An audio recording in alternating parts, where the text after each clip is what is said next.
Encourage engagement at the right time. That's exactly what we're going to be talking about today. And encourage engagement is really talking about when to ask for a comment, when to have somebody say something down below, when to hit the like button, pin button, and hey, when should I subscribe? Try not to use terms like, hey, smash that like button. If it's not natural for you, depending on your age group, don't do it. If you're trying to go after the same demographic as me, which is between 40 and 60 years old, smash that like button? Really? I don't think that's really what you're looking for. And the same thing when it comes to comments. Give a reason to comment at the right time. Don't just throw it out there. Now, I try and use it as something when I don't remember how something means.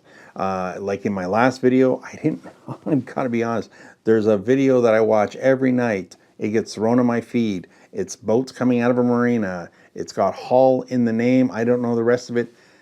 If you do, drop it down in the comments, because that's what I'd really like to know. Why is that I can't remember that name? But that's an appropriate time to ask call of action down in the comments.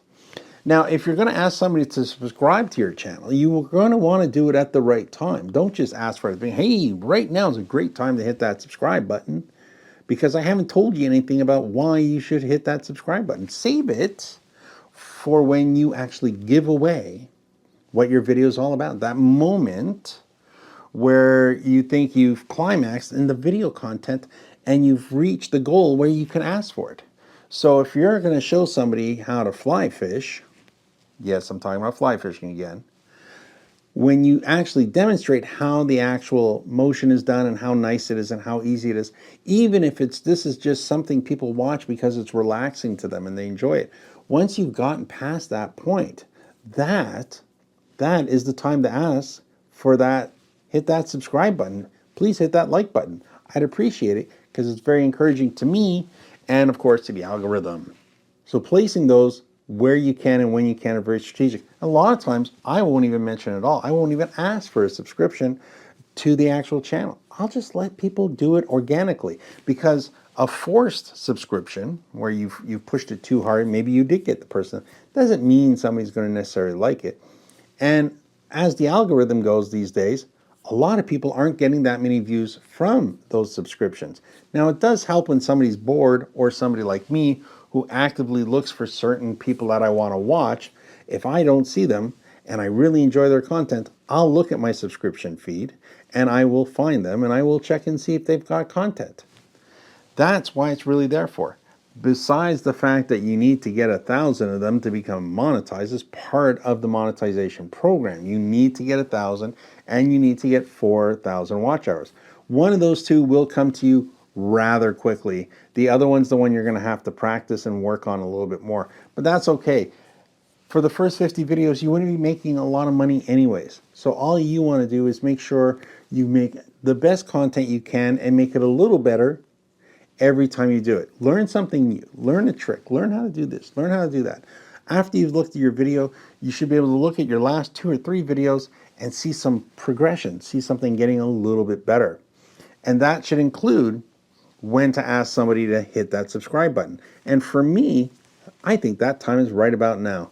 Why don't you hit that subscribe button? Help me reach my goal right now, which is 1,000 viewers. Even though I am monetized on 3 other channels, which is where I'm drawing all this information from, I really need to get this channel monetized as well. It's important because this is how I make a living. So that's a good reason to ask for it right there. If this is helpful and you'd like to learn more about what's going on here, maybe leave a comment down below. Ask me what would make your life a little bit easier. Maybe you may have a question. That wouldn't be bad at all. And if you want to guarantee that you're going to hear about a live event, a live show, something important that goes on this channel, that's when you hit that little pin button, because all that does, as long as you have notification on, of course, on your phone to allow YouTube to send you these little Bing notifications, it will let you know when I'm live or when a new content comes out. That's very exciting. That's what the pin is for. So asking for all that information for you is going to be timed upon your video. On some videos, it may happen sooner. Some videos, it may happen later. You may only wait until the very end, but it's probably better to wait about only 2/3 into your video, find that magic moment when things happen, and ask for it then. You could record it as a separate clip, because I have seen some people do this, and I can appreciate it because it does come off really well, is where they make a separate video specifically asking for, you know what, I've got nothing really to talk to you today about when it comes to special upcoming events or any shows or presentations we're going to do. So instead, I'm going to ask you if you can take a moment and hit that subscribe button, because that's all I really need from you today in this video, but I'd appreciate it if you took the time to do that. And I think that's a pretty nice way of doing it. It's something some people do. Some people keep it in the video, which is how I tend to do it. Some people add it in as a separate clip, and they can drop it into any videos they're doing, especially if they have somebody else, which is what I think, editing the video.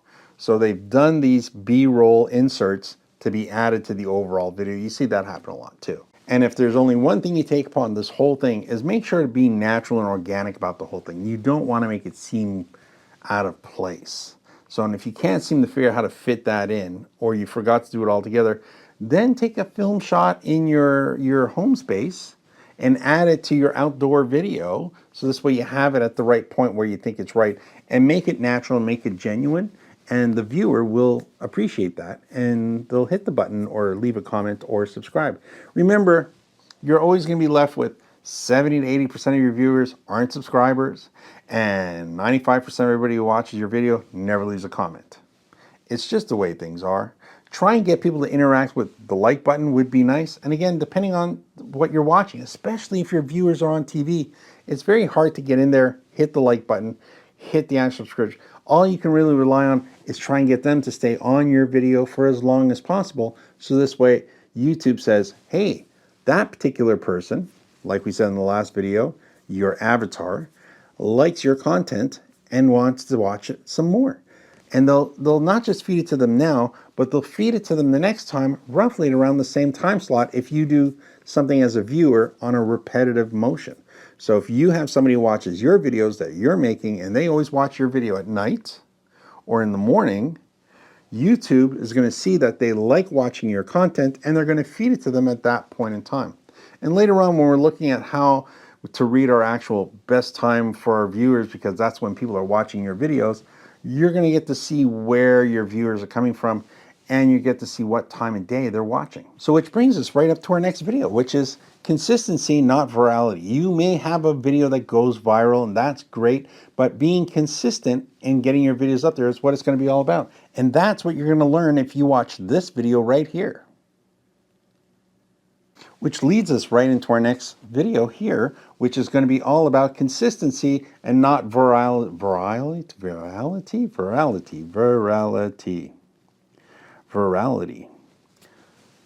So which brings us right up to our next video, which is consistency, not virality. You may have a video that goes viral, and that's great,